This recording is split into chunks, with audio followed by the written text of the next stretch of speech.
2008-жылы аэропорттон кадимкидей отука менен чыккан 27 килограмм алтынды мына Коншбек Сатынович айтып бериш керек азыр. Ушул парламентте карап, алтын ошол алтын каяка кеткенин да билбейбиз. Рахмат. Рахмат, убактыңыз бүттү. Урматтуу депутаттар, 10 секундка киргенге аракет кылыңыздар. Депутаттар көп сөйлөйүн деген.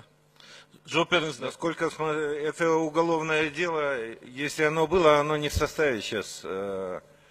Если оно было, но такого уголовного дела на сегодняшний день в ГКНБ нет. Поручение будет, мы найдем, где оно находится. Сейчас Коншбек Сатыновичке сөз береликчи.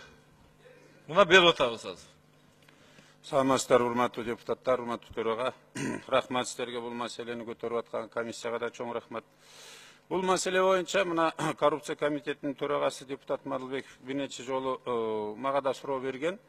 Убагында жана миграция боюнча комиссияны жетектеп жүргөндө биз адам сатуу боюнча иштери жүргүзгөнбүз. Ошондо азыр ушул жерде да көп депутаттар отурат, менин коллегаларым.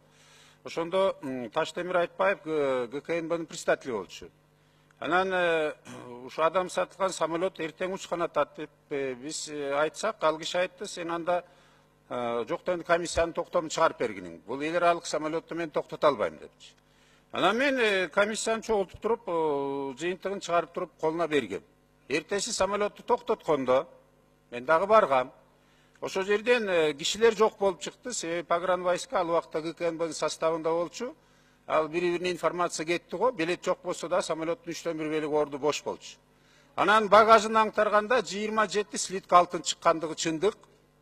ГКНБ иш козгоо боюнча дайынсыз болуп кетти. Анан мына сиз менен кабарлашканда дагы сиздер иликтегенде книга регистрация кубка түшкөн дагы, анан материалы жок болуп кеткен. Кийин книгада да жок болуп чыгып атат. Ошентип бул алтын слиткалар бул шакек эмес, бул сөз турда жанагы Тоген горнородный комбинаттан чыккан слиткалар жок болгон.